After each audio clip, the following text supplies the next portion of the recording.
O polígono industrial da SEA en Vilanova contará cunha nova empresa nas vindeiras datas. Os acordos entre o Suelo Empresarial del Atlántico e a empresa Vinova Group levarán a firma a crear unhas novas instalacións no polígono vilanovés. A empresa instalarase nunha superficie de máis de 19.000 metros cadrados, investirá 24 millóns de euros e xerará máis de 100 postos de traballo. Crear en un concello de 1.000 habitantes 100 postos de traballo é unha noticia moi boa.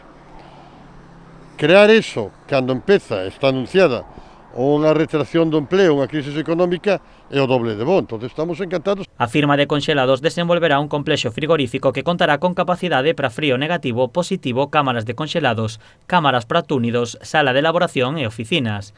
Dende o Concello agardan que esta empresa actúe como motor do polígono.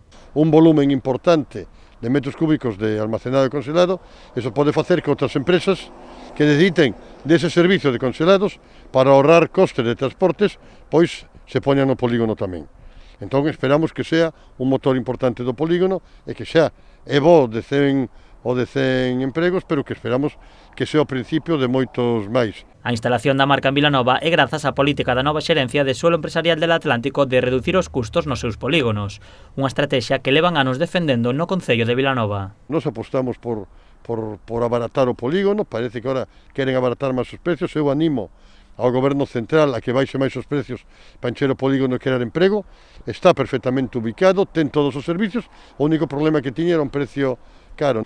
Dende a firma destacan que se decantaron por Vilanova pola súa posición estratégica. Un polígono que está exactamente e pegado, sin ter moito transporte, a media distancia, entre a autopista e o porto de interés xeral de Vilagarcía, tiña que estar cheo, e non está. Bueno, entón hai que mirar, se ten todos os servicios, as parcelas teñen todo, electricidade, teñen de todo, por que non vai? O único problema que podemos falar é que te digo os empresarios era que era moi caro. A empresa informou que as obras comezarán a finais de ano e a previsión é que estean finalizadas a principios do 2022.